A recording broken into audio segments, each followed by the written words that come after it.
Silakan duduk.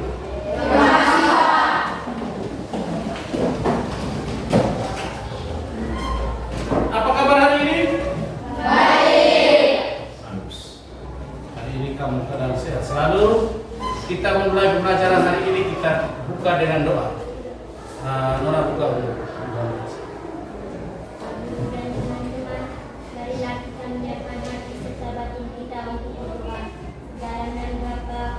Dalam nama Bapa dan Putra dan Roh Kudus. Amin.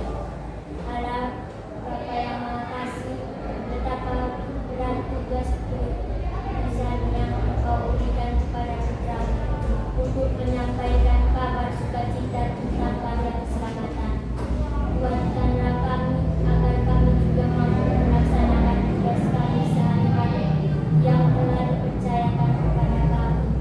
Demi Kristus Tuhan dan pengendara kami, kini dan sepanjang segala masa. Amin. Dalam Bapa dan Putra dan Roh Kudus. Amin. Terima kasih kepada Nabi yang sudah menghantar kita ke dalam doa. Baik. Sebelum kita mulai pembelajaran, Bapak akan mengecek kehadiran kalian pada hari ini.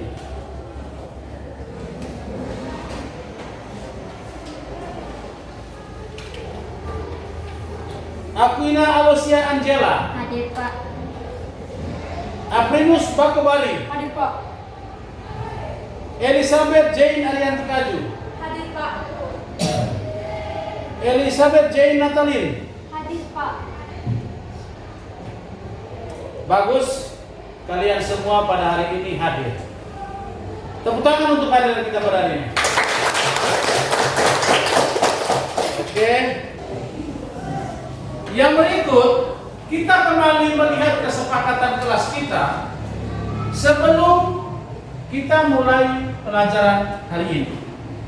Pak minta kepada Jane di belakang untuk membaca kesepakatan kelas kita pada hari ini.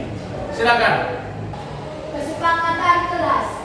1. Memberi salam kepada guru. 2. Mengawali dan mengakhiri pelajaran dengan doa. 3. Mengikuti seluruh proses pembelajaran dengan aktif. 4. Meninggalkan kelas seizin guru. 5. Memakai seragam sesuai ketentuan. 6. Bertutur kata sopan santun dalam menyampaikan pendapat. 7. Menjaga dan merawat seluruh barang milik pribadi atau sekolah. 8. Menjaga kebersihan kelas dan lingkungan sekolah. 9. Menghargai dan menghormati antara satu dengan yang lain. 10. Menjalin hubungan baik antar sesama teman. Oke, terima kasih kepada Jane. Ada yang masih mau menambahkan kesepakatan kelas kita untuk hari ini? Pas, Pak. Oke, pas? Pas. Kalau pas, kita tetap mempertahankan kesepakatan kelas yang kita sudah jalankan selama ini. Baik anak-anak sekalian, pada hari ini kita akan mempelajari materi tentang Yesus memanggil para muridnya. Bapak akan menyampaikan tujuan pembelajaran dari pelajaran kita pada hari ini. Tujuan pembelajaran, peserta didik mampu memahami makna panggilan dan perutusan Yesus Kristus pada para muridnya untuk mewartakan kerajaan Allah sehingga dapat ikut ambil bagian mewujudkan kerajaan Allah dalam kehidupan sehari-hari. Itu tujuan pembelajaran. Kemudian indikator ketercapaian tujuan pembelajaran itu yang pertama, melalui tanya jawab peserta dapat menuliskan 4 murid pertama yang dipanggil Yesus. Yang kedua, melalui diskusi peserta didik dapat menjelaskan arti mengikuti Yesus. Yang ketiga, melalui dialog peserta didik dapat mengemukakan pengalamannya ketika menerima panggilan dari orang lain. Yang keempat, melalui bercerita peserta didik dapat menyeleksi 4 syarat mengikuti Yesus. Yang kelima, melalui permenungan peserta didik dapat menganalisis pengalamannya ketika menanggapi panggilan dari orang lain. Dan yang terakhir, melalui membaca kitab suci, peserta didik dapat menyimpulkan kisah panggilan para murid Yesus menurut Injil Yohanes bab 1 ayat 35 sampai 51. Itu tujuan pembelajaran dan indikator ketercapaian tujuan pembelajaran. Yang berikut, alur pembelajaran kita pada hari ini, pada siang hari ini, itu pertama kegiatan pendahuluan doa, absen, kesepakatan kelas, tujuan pembelajaran, alur pembelajaran, kemudian pertanyaan pemantik. Kegiatan inti menyanyikan dan mendalami sebuah cerita, berdiskusi kelompok, presentasi hasil diskusi dan tanya jawab, pendalaman kitab suci, kemudian penemuan akhir dari Bapak. Dan yang ketiga itu kegiatan penutup, refleksi, pemberian tugas dan penutup. Itu alur pembelajaran yang akan kita laksanakan pada siang hari ini. Baik anak-anak, mendapat panggilan dari orang lain bisa menjadi pengalaman yang biasa-biasa saja. Tetapi dapat juga menjadi pengalaman yang istimewa bagi kita, tergantung dari siapa yang memanggil.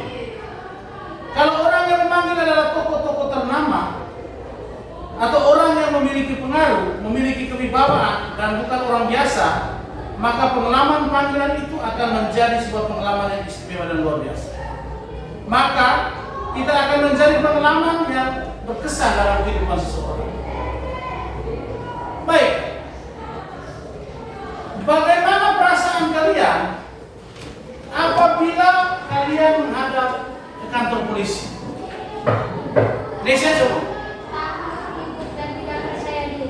Baik, perasaan dan Nesya kalau dia tiba-tiba dipanggil oleh Bapak polisi, kantor polisi, dia akan takut dulu. Yang lain masih ada perasaan yang lain? Pasti sama perasaannya seperti Nesya ya. Kita tepuk tangan untuk Nesya yang baik. Yang berikut, apa pula yang Anda pikirkan selama atau ketika Anda berada di kantor polisi menunggu di ruang kantor? Eren? Bertanya dalam hati apa kesalahan yang sudah saya perbuat dan saya harus jujur menjawab semua yang ditanyakan oleh Pak Polisi. Oke.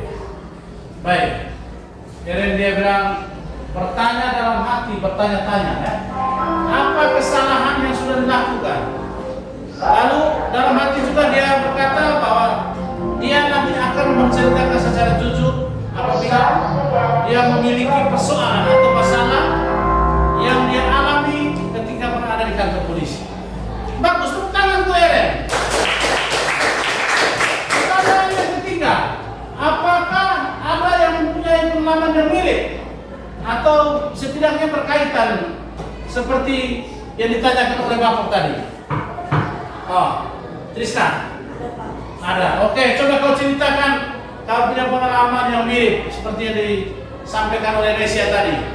Saya pernah dipanggil ke kantor polisi karena menjadi saksi atas perkelahian dengan saya sendiri yang dilaporkan oleh orang tuanya ke kantor polisi. Oke, baik. Tepuk tangan. Baik, terima kasih Trisna. Yang berikut, sebelum kita masuk ke kegiatan inti dari pembelajaran kita pada hari ini, Bapak akan menghantar kalian dengan menyanyikan sebuah lagu yang menceritakan atau yang mengisahkan tentang panggilan. Judul lagunya itu dia dengar dia panggil nama saya. Semua tahu kan lagu ini? Tahu. Atau ada yang tidak tahu? Semua yang tahu? Tahu. Bagus. Kalau semuanya tahu, sekarang silakan berdiri kita bernyanyi. Dan ini menjadi ice breaking.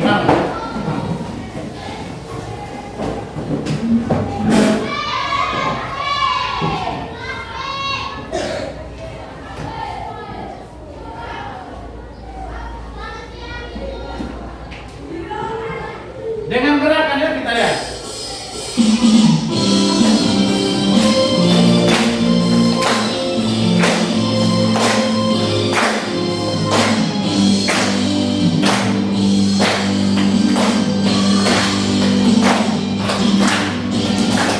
Dengar dia panggil nama saya, juga dia panggil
Oke, bagus. Tepuk tangan kita semua.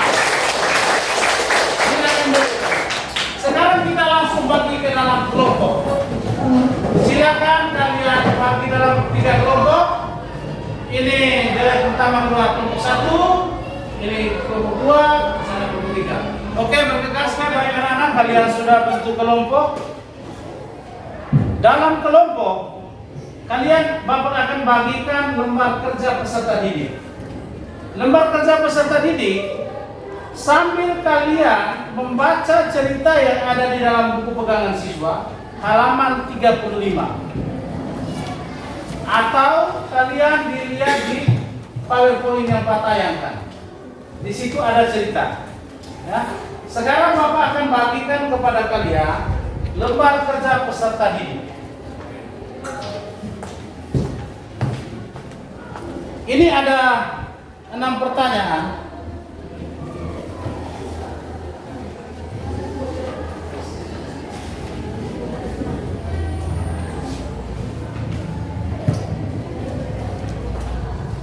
Masing-masing kelompok, silakan kalian menjawab 6 pertanyaan ini sambil lihat di dalam buku siswa cerita yang mengisahkan tentang panggilan Romo Frans. Mengerti? Mengerti? Oke, baik. Silakan Pak beri waktu kalian untuk mendalami cerita Romo Frans sambil menjawab pertanyaan penuntun yang berkaitan dengan cerita tersebut. Silakan.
Tentang kisah Romo Frans yang barusan kalian baca. Pertanyaan pertama, bagaimana menurut pendapat Anda tentang panggilan Pastor Frans? Lalu melalui apa Pastor Frans merasa terpanggil? Oke, kelompok mana yang bisa menjawab? Oke, kelompok 3 silakan. Saya sangat terkesan dan kagum karena Pastor Frans rela meninggalkan segalanya dan menjadi imam. Kemudian Pastor Frans merasa terpanggil karena bisa mengikuti kegiatan di gereja yang membuat dia tergerak untuk jadi imam. Saya ingin mengikuti apa yang dilakukan Pastor Frans untuk terlibat dalam kegiatan di gereja seperti sekami, sekar, dan kor. Baik, terima kasih kepada kelompok 3. Tepuk tangan untuk kelompok 3. Oke. Pertanyaan kedua, nilai apa yang dapat kalian petik dari kisah Pastor Frans dalam menjalani panggilan sebagai anak sekolah? Oke, kelompok kedua, oke silakan jawab. Rajin, setia, disiplin, jujur, dan tekun. Oke, tepuk tangan. Baik.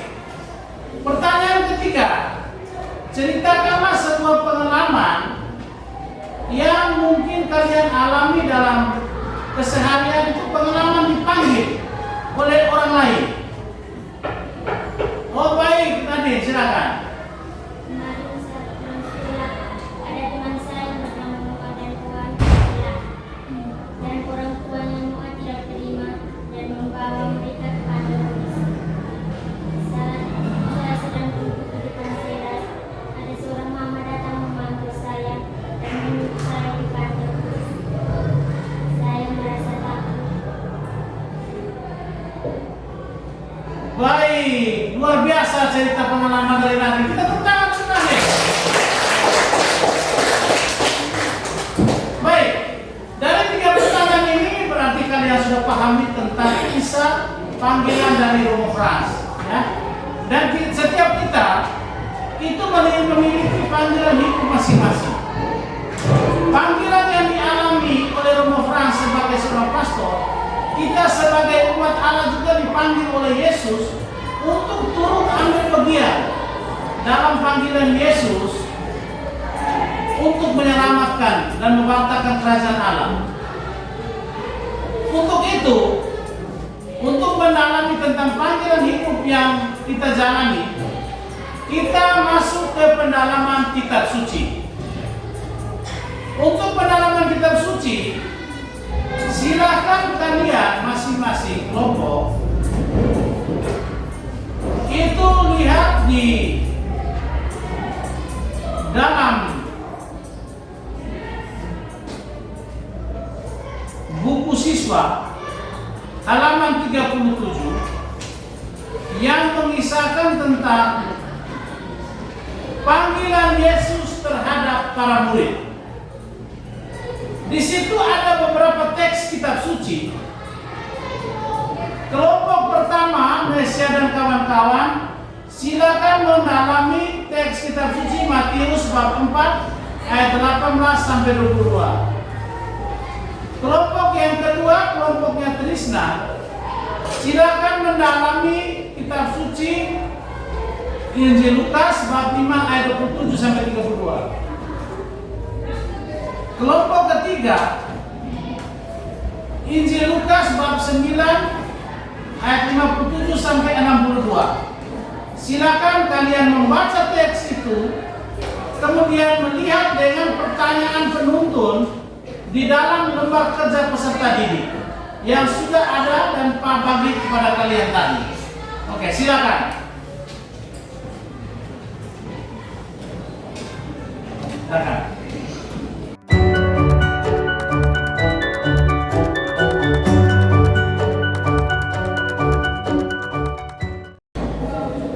Oke, terima kasih kalian sudah mendalami teks kitab suci. Terima kasih. Sekarang silakan dalam kelompok kalian menjawab pertanyaan yang ada di dalam lembar kerja peserta didik. Ada 6 pertanyaan yang Pak sudah berikan. Dan tadi dalam diskusi kelompok kalian sudah mendiskusikan 6 pertanyaan itu. Sekarang kepada kalian, setiap kelompok mempresentasikan apa yang kalian diskusikan. Ya? Oke. Sudah kerjakan semua tuh? Sudah. Oke, bagus. Tepuk tangan. Baik, Pak masuk dengan pertanyaan pertama.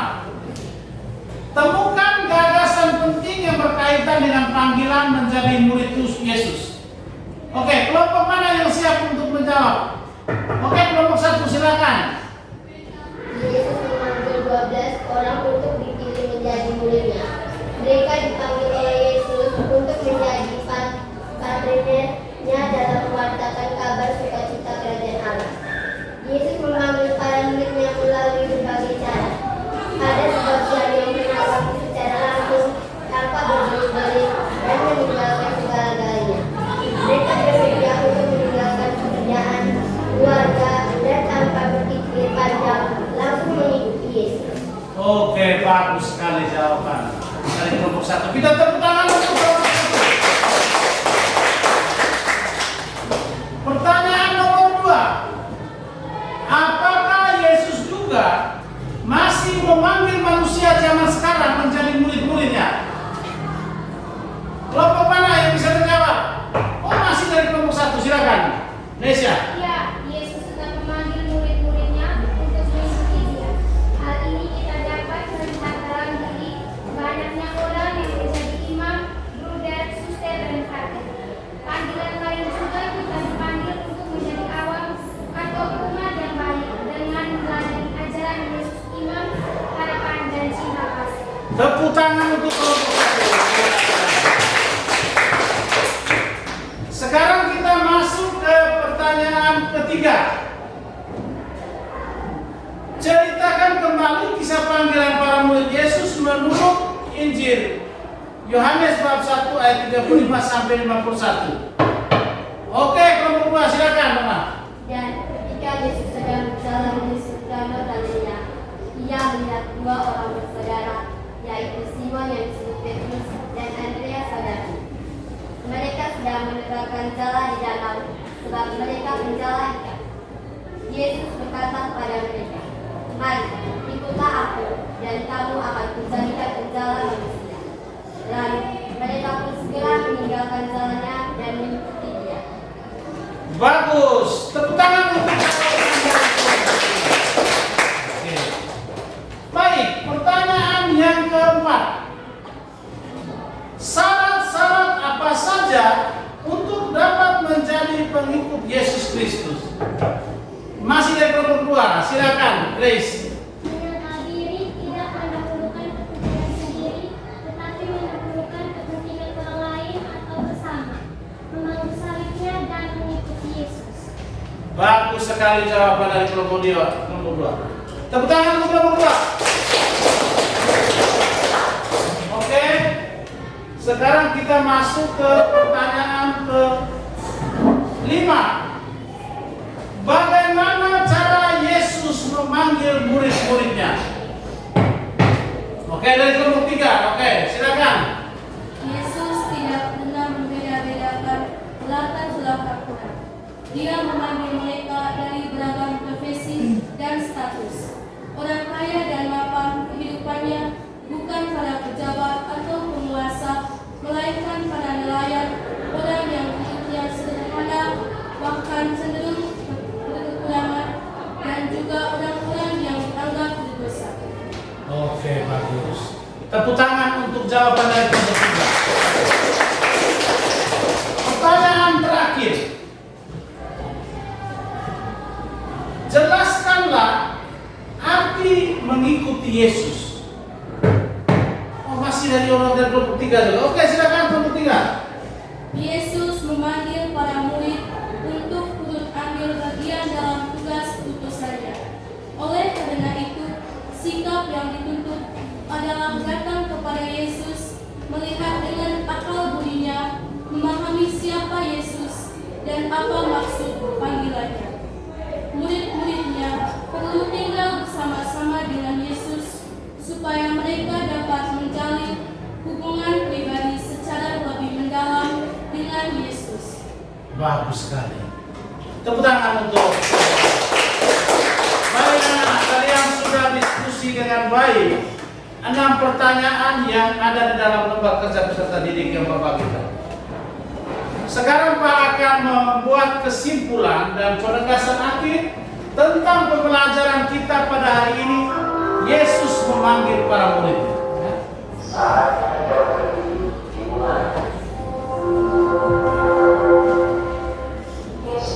Baik anak-anak, Yesus memanggil 12 orang untuk dipilih menjadi muridnya. Mereka dipanggil oleh Yesus untuk menjadi partner dalam mewartakan kabar sukacita kerajaan Allah. Sama seperti yang dijawab oleh kelompok 1 tadi. Yesus memanggil para murid melalui berbagai cara. Ada sebagian yang menanggapi secara langsung tanpa berbelit-belit dan meninggalkan segala-galanya. Mereka bersedia untuk meninggalkan pekerjaan, keluarga, dan tanpa berpikir panjang langsung mengikuti Yesus. Hal ini tampak dalam panggilan murid-murid yang pertama. Ada pula yang beraksi lain. Ada yang mau mengikuti Yesus namun dengan membukakan berbagai persyaratan, seperti menyelesaikan dan mengurus hidupnya terlebih dahulu. Orang seperti ini tidak berkenan kepada Yesus, dan bahkan ada juga yang menolak karena tidak mampu memenuhi persyaratan yang diinginkan Yesus. Yesus memanggil para murid untuk turut ambil bagian dalam tugas utusannya. Oleh karena itu, sikap yang dituntut adalah datang kepada Yesus, melihat dengan akal budinya, memahami siapa Yesus dan apa maksud panggilannya. Murid-murid perlu tinggal bersama-sama dengan Yesus supaya mereka dapat menjalin hubungan pribadi secara lebih mendalam dengan Yesus. Adapun syarat-syarat untuk dapat mengikuti Yesus seperti yang ditemukan oleh kelompok 2 tadi. Syarat itu yang pertama menyangkal diri, yang kedua memangku salibnya dan mengikuti Yesus. Jadi ada 3 syarat: menyangkal diri, memangku salibnya dan mengikuti Yesus. Ya. Dalam memilih murid-muridnya, Yesus tidak pernah membeda-bedakan latar belakang orang. Dia memanggil mereka dari beragam profesi dan status. Orang kaya dan mapan kehidupannya, bukan para pejabat atau penguasa, melainkan para nelayan, orang yang hidupnya sederhana, bahkan cenderung berkekurangan, dan juga orang-orang yang dianggap berdosa. Peristiwa Yesus memanggil murid-muridnya tetap berlangsung hingga sekarang.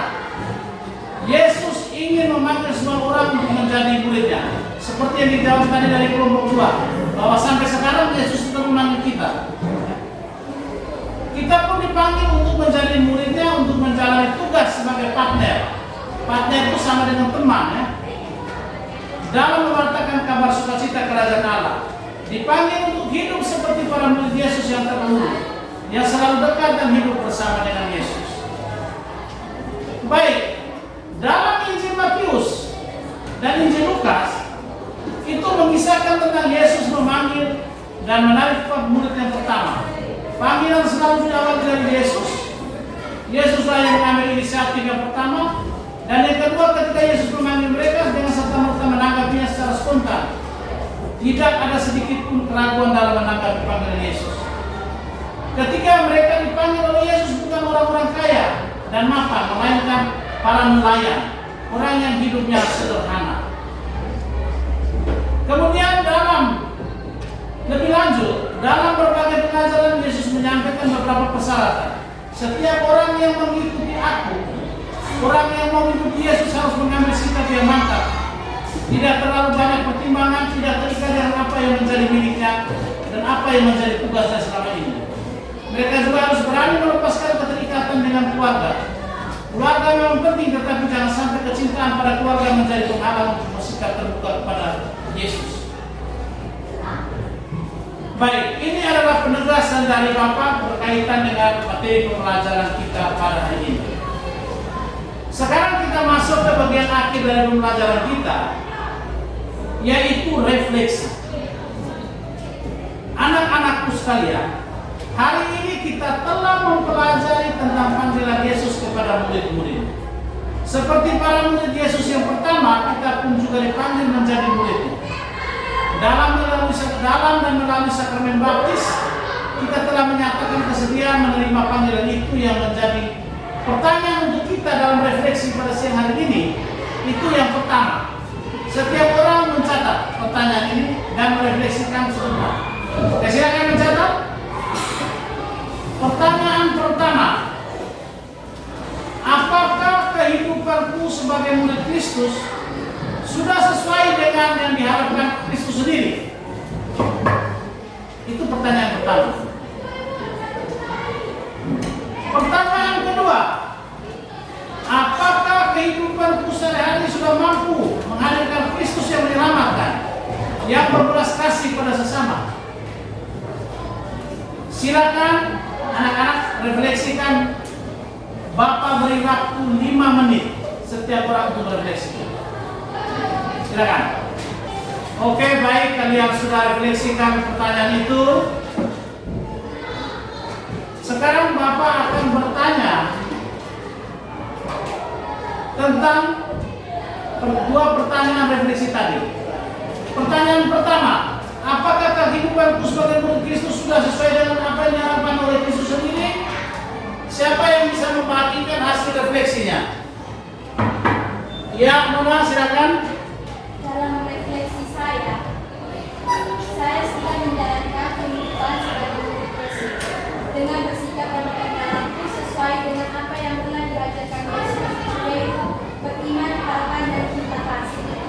Bagus sekali. Kita tepuk tangan untuk materi. Pertanyaan kedua.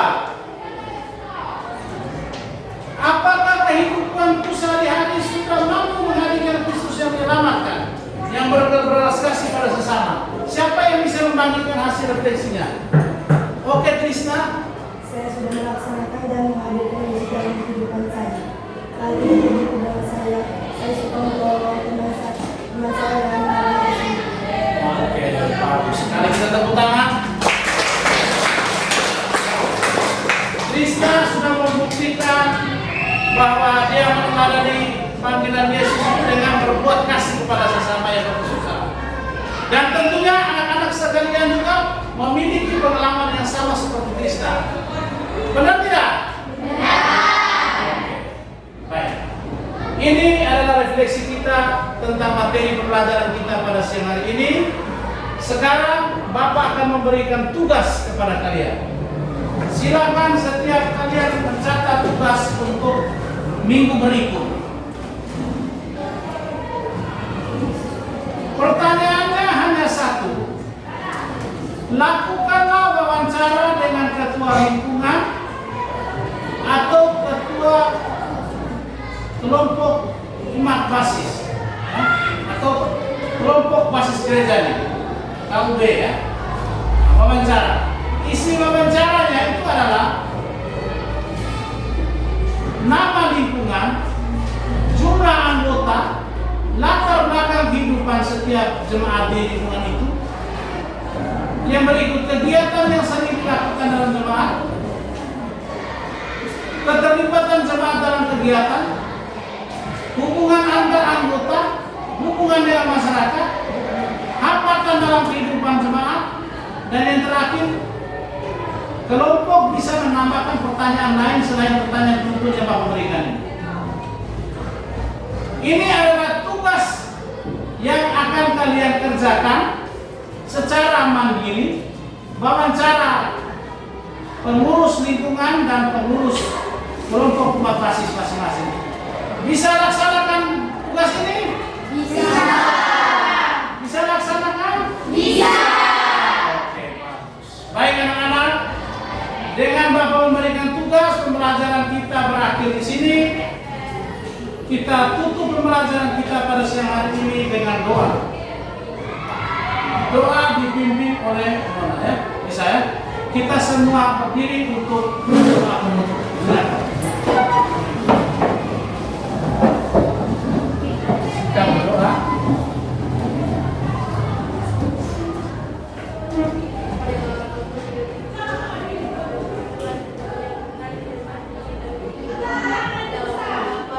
Dalam nama Bapa dan Putra dan Roh Kudus.